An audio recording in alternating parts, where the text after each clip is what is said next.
importante, no falta. Quiero saber algo antes de explicar esto y es lo siguiente.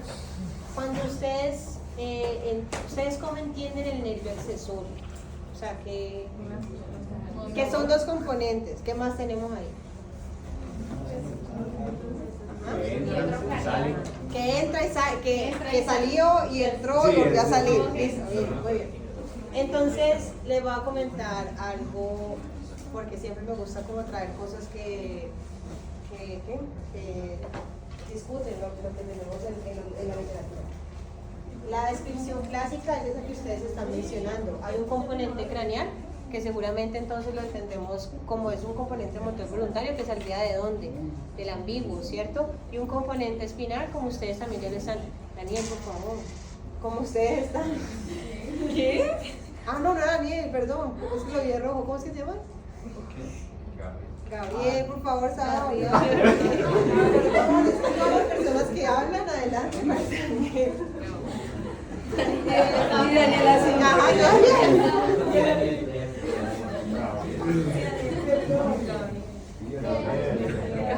¿Qué quise decirle que siempre hablaba y le interrumpía la clase? Entonces, creo que volvamos como era. Perdónenme, discúlpenme. El componente craneal, que es el que ustedes están diciendo, que tiene su origen entonces en la parte del tallo, que si pensamos que es un componente motor voluntario, sale directamente del ambiguo. Y el componente, puse a pensar, ustedes cuando pasen esas lo voy a decir. Entonces, bueno, y el componente espinal es el que sale directamente desde la médula, ¿cierto? Pues resulta vamos a ¿Qué? O sea, no te entiendo. no lo desmintieron, era la concepción clásica. Ahora en la concepción más actual.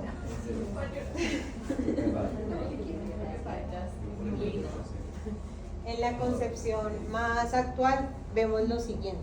Igual, pues no sé, son diferentes formas de verlo, pero yo quiero que ustedes tengan en cuenta esta, que está un poquito más centrada hacia lo más nuevo, con los estudios que tienen que ver con electrofisiología, donde también hacen, digamos, neuroconducción directa sobre los músculos y ven entonces qué es lo que se está activando o no.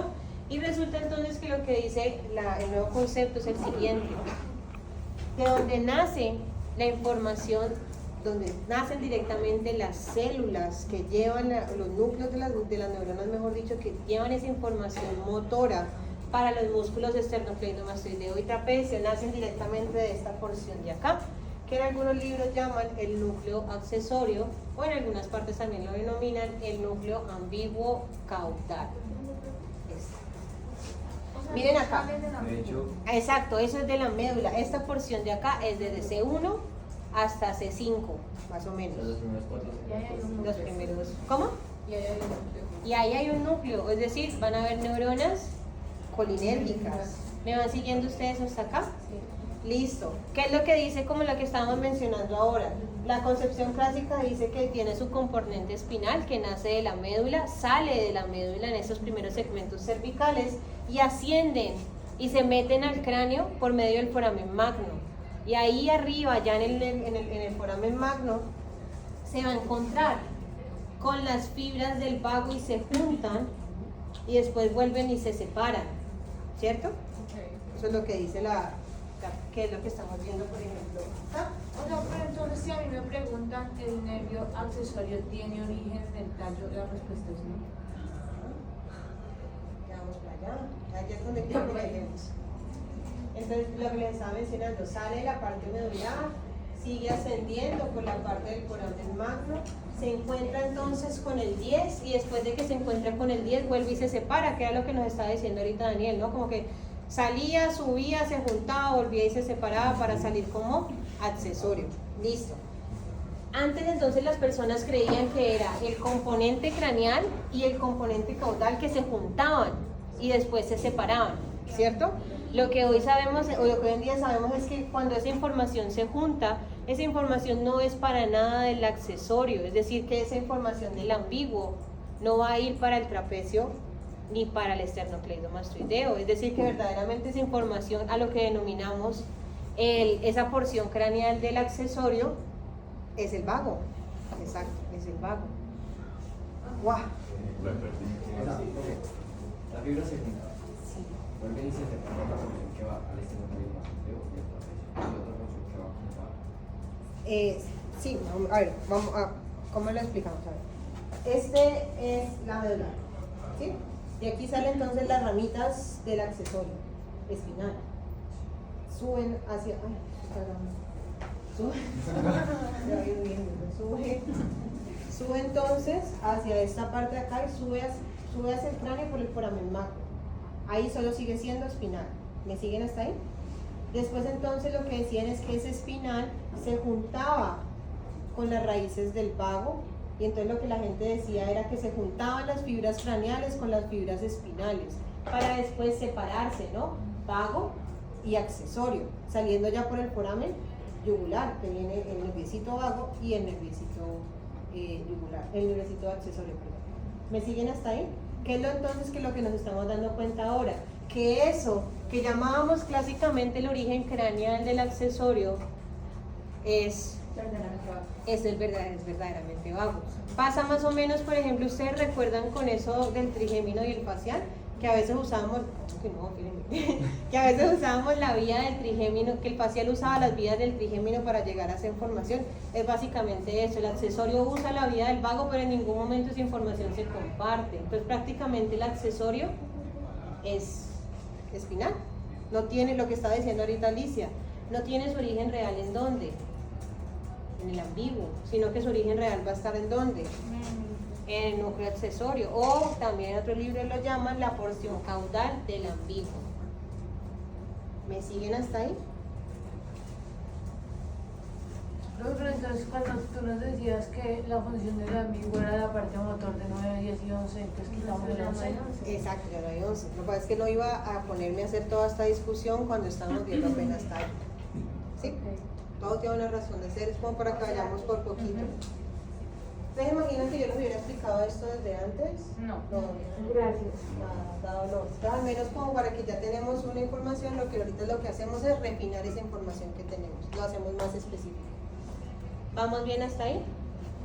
Ok, entonces sube por el foramen magno, se junta con el vago, después se separa, sigue siendo entonces accesorio y sale por el foramen yugular, ¿cierto? Y ahora sí, ¿cuáles son los músculos que va a trabajar el accesorio? Esternocleidomastoideo y trapecio. Pregunta, ¿qué hace el trapecio? Eleva las escápulas, ¿y qué más hace? Retracción. ¿Y qué más hace? Y hace también depresión de las escápulas. Esas últimas fibras del trapecio no son tanto del accesorio, ¿no? Ellas ahí a ese nivel se ayudan un poquitico más con la porción medular. ¿Me siguen hasta aquí? Sabemos también que el esternocleidomastoideo es un músculo, un rotador heterolateral, ¿cierto? ¿Qué quiere decir heterolateral? Que si yo contraigo el derecho, ¿hacia dónde va mi cabeza? Hasta allá. Eso no era el tecto espinal. Pero recuerden que esta información del tecto espinal es información que viene de la corteza. No, es refleja. Señora. ¿El origen real entonces del accesorio es? El núcleo accesorio o la porción caudal del núcleo ambiguo. ¿Me siguen hasta aquí? Señor. El accesorio también no elevado los músculos de la nariz, Pero era lo de la concepción que se creía que ellos iban juntos y que el accesorio le ayudaba al vago. Dentro de lo que también se entendía que le llamaban accesorio también porque le acompañaba al vago para hacer también esas funciones. Y el trapecio. Por eso solo hablamos que tiene componente motor voluntario. ¿Me siguen? Ok. Pensemos lo siguiente. Miren las fibras. Quiero entonces que miremos lo siguiente, prestémosle atención a esto. Si ya mencionamos entonces que el origen real de este componente del accesorio viene a nivel de la médula espinal, esa información motora entonces tendría que usarse también, ¿no? Una parte, porque toda la información motora El 80% se cruza y el 20% es ipsilateral. Es lo que estamos viendo aquí. Miren, por ejemplo, ustedes en esta imagen. Sale la información de la corteza, vamos a ver por partes, ahí está marcado por colores distintos, pero primero vamos a ver la vista general y después hacemos lo siguiente. Mira, entonces la información sale de la corteza motora, baja por la corona radiada, baja por la cápsula interna, viene bajando por los pedúnculos cerebrales hacia la parte de quién, del tallo. Listo. Miren ustedes qué está pasando, qué me marcan aquí. El núcleo ambiguo. ¿Ahí está pasando algo? No, nada, solo simplemente sigo bajo. ¿Dónde me encontraba yo al núcleo accesorio o al ambiguo? De C1 hasta C5. Es decir que la decusación piramidal, ¿dónde se daba? En el bulbo, en la última porción del bulbo. Entonces, aquí que estoy viendo, parte de esa información se decusa y otra parte de esa información va a seguir ipsilateral. Se cruza acá a nivel de la decusación piramidal, ¿no? Sigo bajando y voy a llegar entonces a mi núcleo del accesorio, en la porción de la médula espinal. ¿Me siguen todos hasta aquí? Ahora pensemos lo siguiente. Si ya nos queda esa parte clara, vamos a analizar esto de acá. Hay unas fibras que son las que se van a cruzar. Esas fibras que se van a cruzar van a estar destinadas directamente para el trapecio. ¿Qué quiere decir eso? Que si yo estoy moviendo el trapecio derecho, ¿de dónde está viniendo esa información? ¿De qué corteza? Del área motora izquierda. Es decir, vuelvo y repito, la información que va para el trapecio es información que se ha cruzado ¿en dónde? En la decusación piramidal. ¿Me siguen hasta ahí? Listo. Miren ustedes que también se acompañan unas fibras, que son las fibras que no van a cruzarse, que son las que van a descender de manera ipsilateral. Entonces, si ya dijimos que si yo quiero mover el trapecio derecho, la información sale del área 4 izquierda, la información que va a ir para el esternocleidomastoideo sale ipsilateralmente. Entonces, si yo quiero mover el esternocleidomastoideo izquierdo, ¿de dónde sale esa información? Del área motora izquierda. ¿Listo?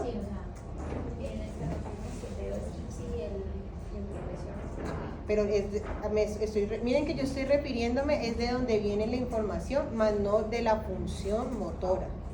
Por eso al principio hablamos de la función motora y después hablamos del lado. Entonces volvamos a esto. Digamos, mi área 4 le envía información al trapecio. ¿Cuál de los dos trapecios se va a elevar? ¿El derecho o el izquierdo? El derecho. ¿Listo? Es contralateral. ¿Me siguen hasta aquí? Esa información viene desde acá, sigue bajando, se cruza a nivel de la decusación piramidal y llega entonces al trapecio del lado contralateral. Para que yo haga eso. ¿Me siguen hasta ahí? Ahora pensemos que esta misma área 4 del lado izquierdo va a enviar la información al esternocleidomastoideo ipsilateral. No le envía al otro. El otro recibe de su mismo lado. ¿Me siguen hasta ahí? Vamos con esto. Si yo quiero contraer el esternocleidomastoideo derecho, ¿hacia dónde se va? ¿Ve? El esternocleidomastoideo izquierdo, ¿hacia dónde se va mi cara? ¿Claro esa parte de ahí?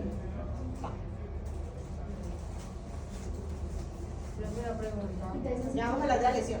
es como llega. ¿Cómo? Es como, me estás hablando de cómo llega la información. O sea, a pesar de que la carta al lado contrario, la información sigue viniendo del lado. Exacto. Ajá. No Señora. tengo pregunta de lesión, tengo otra pregunta. Ah, bueno, digo. O sea, digamos, tanto en ese como en ¿Los amariños? ¿Cómo fue el nombre? ¿El vago? ¿El del valor palatino? ¿El del vago? Vago, ¿cierto? Ajá. Tanto en este como en vago, digamos como que hay una diferenciación de acuerdo a un músculo específico. ¿Cómo se hace esa diferenciación? O sea, porque en unos músculos es contralateral. La razón de por cuál es esto no sé, no tengo la menor idea. No tengo ni idea. No sé. Pero digamos ahí, o sea, no hay forma de O sea, ¿cómo hacer la construcción piramidal para decir estas fibras van para trapecio, crucémoslas y estas van para accesorios para este, Porque vienen de sectores específicos. Recuerden ustedes que nosotros tenemos una representación O sea, homuncular. es por el homúnculo, pero Claro. la posición en el homúnculo. Ajá. Igual va a pasar. Por ejemplo, con- nosotros tenemos una representación específica para cada uno de los músculos. Por eso no es que se active todo el área 4 cuando yo estoy Ya eso haciendo no tiene eso, más sentido. sino que hay uno específico para tal región, tal. Y lo mismo pasa con el del paladar. ¿Listo? Pensemos entonces lo mismo que estábamos hablando ahorita. ¿Qué pasaría con las lesiones que se pueden producir? Entonces pensemos la siguiente. Imaginemos que la lesión se produce a este nivel. Bueno, no, mentira, seamos más específicos. Pensemos que la lesión se produce a nivel de la cápsula interna. Vuelvo y hago lo mismo. Yo sí siempre tengo que marcarlo en el derecho e izquierdo porque después cuando ustedes pican no me... Sería supranuclear.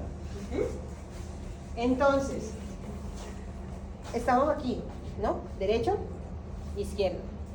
Listo, en esta parte estamos mencionando que la lesión se está produciendo directamente en la cápsula interna ¿de qué lado? Derecho, perdón. Entonces, si la lesión se da en la cápsula interna del lado derecho, ese lado derecho me estaba enviando información hacia qué trapecio, hacia el derecho o hacia el izquierdo, hacia el izquierdo. Entonces, si se lesiona mi lado derecho, cuando yo le pido a mi paciente, señor, levante los hombros, ¿cuál es el hombro que no va a levantar? El izquierdo. ¿Vamos bien hasta ahí? Listo. Entonces, ya le pedí esto y hace esto este señor. Entonces, yo aquí estoy identificando que el lado dañado es el lado contralateral. ¿Me van siguiendo hasta ahí? Listo, voy con lo siguiente. Si se lesionó el lado derecho, ¿cuál es el esternocleidomastoideo que se va a ver afectado? ¿El derecho o el izquierdo? El derecho. Entonces viene la siguiente pregunta. Si se afecta el derecho, ¿hacia dónde no voy a poder llevar la cabeza? Entonces yo voy a poder girar hacia acá, pero cuando ya no voy a poder hacer la fuerza hacia el otro lado de acá. ¿Me siguen hasta ahí? ¿Sí?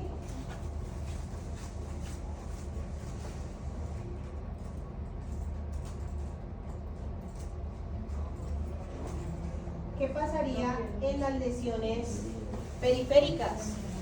Lo que ahorita... ¿Cómo es que se llama? ¿Cómo es que te llamas, perdón? Juan José, sí, Juan José.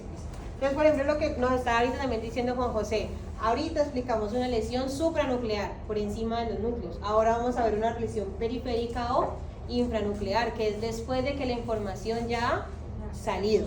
¿Listo? Cuando ya se cruzó, exacto. Entonces aquí yo tengo este. Si a mí se me daña el periférico, si a mí se me daña en esta porción de acá, estamos hablando del lado derecho, ¿cuál será el trapecio que no puedo subir? Si me lesionó este, periférico. El derecho. Listo, miren que aquí se está lesionando el lado derecho, entonces ¿cuál es el trapecio que no podría subir? El derecho. ¿Y cuál sería el esternocleidomastoideo que no puedo mover? El derecho. ¿Listo? Esa es la clave para entender lesiones supranucleares, lesiones infranucleares. Para eso también es el taller de pares craneales y de tallo. Un montón de casos. Ustedes dirán, bueno, paciente con lesión aquí, paciente con lesión acá, ciclo semiológico Los de tal. arriba eran infra, Y el supra. ¿Me van siguiendo hasta ahí? Listo, ya marcamos.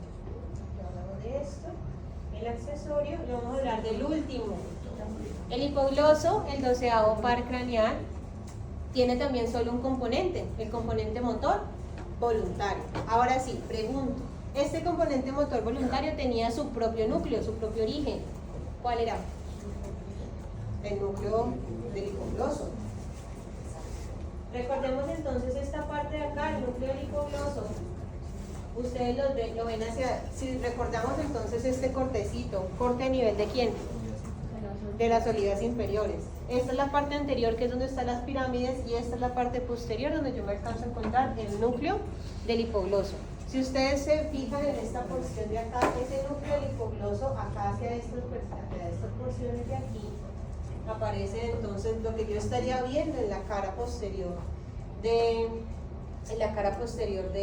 tallo cerebral, que era el famosísimo trígono del hipogloso. ¿Se acuerdan?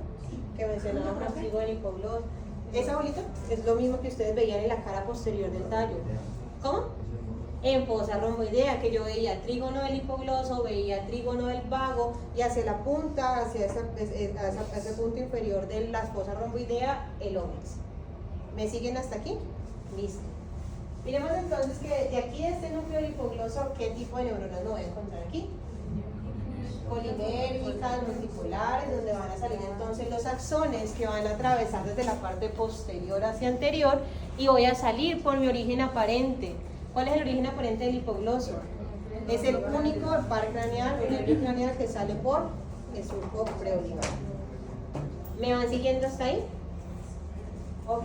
¿Qué saben ustedes del hipogloso? Mueve los músculos de la lengua específicamente, ¿sabes?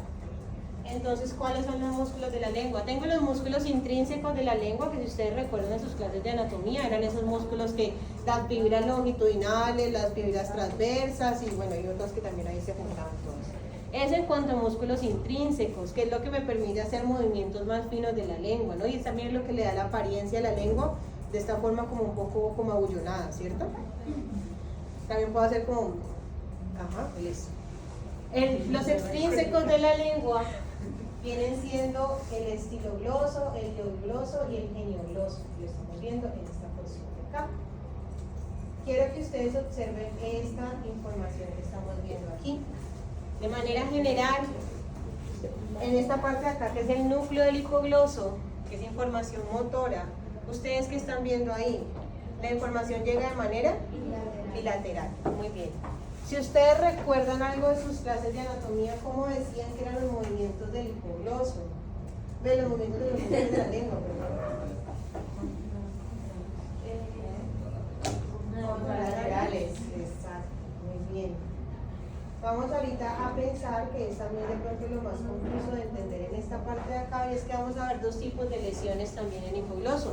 Una lesión que va a estar denominada como lesión de motoneurona superior, que todavía no le hemos visto que es motoneurona superior e inferior, pero lo vamos a ver después, que si quiere decir lo mismo, motoneurona superior, que sería en relación con la información supranuclear, que es lo que estamos refiriéndonos ahora, o central, ¿no? Esta otra lesión nos muestra la lesión de la motoneurona inferior en relación también con lo que sería la información del infranuclear. ¿Me van siguiendo todos hasta aquí? Con la relación con el Infranuclear. O sea, motoneurona inferior hace referencia a lesión infranuclear, motoneurona superior hace referencia a lesión supranuclear. O en otras palabras, central y periférica. ¿Me siguen hasta aquí? Muy bien. Vamos a pensar entonces lo siguiente. Yo tengo este gráfico que me está mostrando aquí de la información que ya habíamos visto previamente, que las áreas motoras le iban a enviar al núcleo del hipogloso de manera bilateral. ¿Lo vimos, cierto? Listo, muy bien. Ahora entonces me están mostrando el caso donde se puede producir una lesión a nivel de la cápsula interna, es decir, una lesión supranuclear, una lesión que es de motoneurona superior, una lesión que es de tipo central. ¿Vamos bien hasta aquí? Listo. Miren ustedes lo que está pasando. Vuelvo y puedo parecer reiterativo, pero para que le vea la lateralidad clarita. Gracias,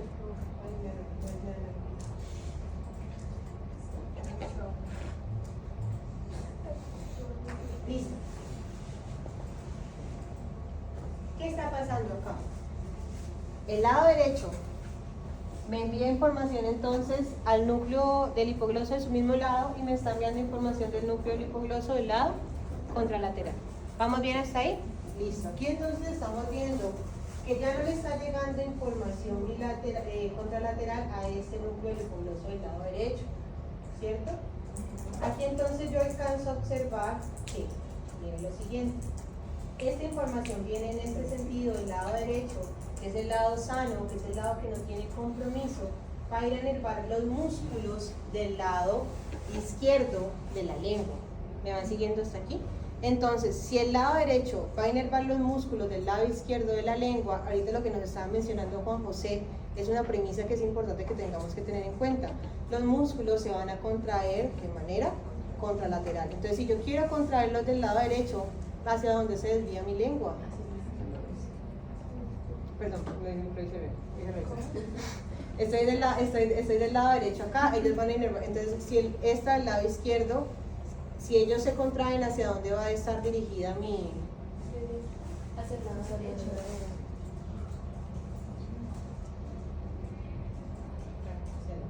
Hacia el lado derecho, o sea, la lengua se desvía hacia, se contraen los del lado izquierdo, pero la lengua se desvía hacia el lado.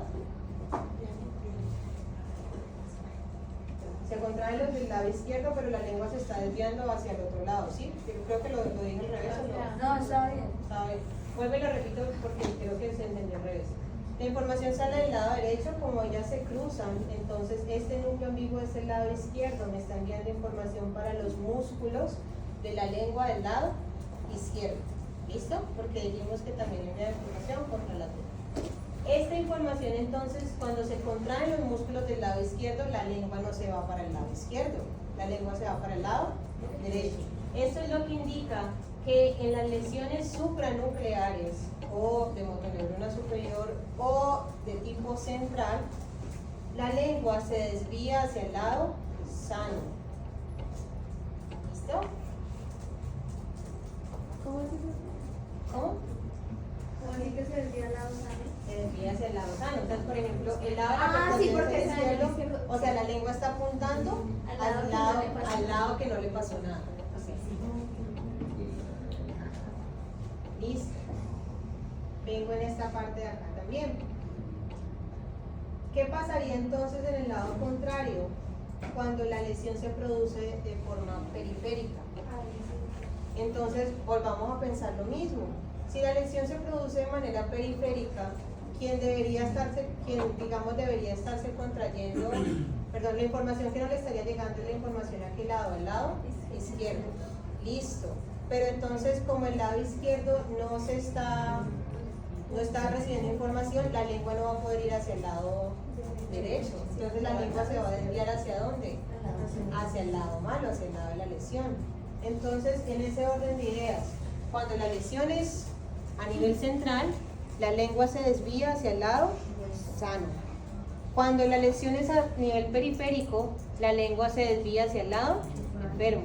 Pero entonces aquí viene la siguiente pregunta y ustedes me pueden decir, ¿cómo así? Entonces, ¿yo cómo voy a saber cuándo es central y periférico si una cosa, si va al sano para un lado y el otro lado es el lado afectado? Es importante también determinar toda la parte semiológica del paciente. Les digo lo siguiente. ¿Será que si a mí se me afecta acá la cápsula interna, solo se me va a afectar el hipogloso? ¿Qué más se afectaría ahí? ¿Qué es todo?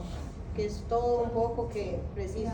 Todo lo que es El córtico espinal. Entonces, aparte de yo estar viendo desviación de la lengua de mi paciente, podría estar viendo también que una hemiplegia, o también estar viendo una parálisis facial. Entonces, aquí yo también necesito poder identificar si estoy viendo lesiones centrales o si estoy viendo lesiones periféricas. ¿Volvemos a explicarlo? Sí. ¿O no? No entendí lo último. Ok. ¿Qué es lo último? Lo de la parte hacia qué lado se va dependiendo de si es central o periférica. Si es periférica, mira que es lo que estamos viendo acá. Entonces, lo mismo. Para yo evaluar esto, yo le voy a decir a mi paciente, señor, por favor, saque la lengua. Miren que si ustedes sacan la lengua en condiciones normales, su lengua permanece en el centro. ¿Vamos bien hasta ahí? Entonces pensemos que se me dañó el hipogloso a nivel de la salida. Entonces, por ejemplo, no sé, me estaban haciendo una cirugía en la parte de acá de la faringe y sin querer se llevaron el hipogloso. Entonces, no puede pasar, claro que sí, todo esto tan complejo aquí. Entonces, si se daña este hipogloso que ya tenía las fibras cruzadas y todo eso, las fibras de aquí van a ir a inervar a qué músculo directamente, a los músculos del lado derecho. Si queremos, entonces, si los músculos del lado derecho en condiciones normales se contrajeran, ¿hacia dónde estaría apuntando la lengua? Hacia la izquierda, ¿cierto? Pero si este lado está afectado, ¿será que la lengua podrá ir hacia la izquierda? No, se va a ir ¿hacia dónde? Hacia el lado de la lesión, porque quien está jalando es el lado sano. Es un poquito confuso, pero es básicamente por entender hacia dónde es que se contrae la lengua o no. Pero entonces una forma fácil de pronto de aprendérselo es de la lesión periférica del hipogloso, la lengua apunta hacia donde está la lesión. En la lesión central del hipogloso, la lengua apunta hacia el lado sano. En el caso de la úvula, mencionamos también, la úvula apunta siempre hacia el lado sano. Señor, Una pregunta Dime. un poquito salida. En el parcial práctico ustedes nos pueden poner estas imágenes así, ¿no? no, Profe, ¿ya le dijeron cuál van a usar? No. como orígenes aparentes y eso. Orígenes aparentes sí, orígenes reales también. O sea que si ustedes en este tiempo, si ustedes tienen, ustedes en el salón de acá arribita, no sé cómo se llama, tienen unos modelos de tallo. Vayan, búsquenlos, estudienlos, porque se pregunta tanto de tallo externo como de tallo interno, como de cerebelo. ¿Listo? En esta parte de acá les quise dejar como una especie de cuadro, si ustedes quieren hacer una especie de cuadro resumen de cada uno de los componentes para que ustedes puedan identificar dónde se encuentra, cuál es el origen real, cuál sería qué información está llevando específicamente para que ustedes puedan organizar de manera esquemática la información en sus cabezas. Y muchísimas gracias, muchachos.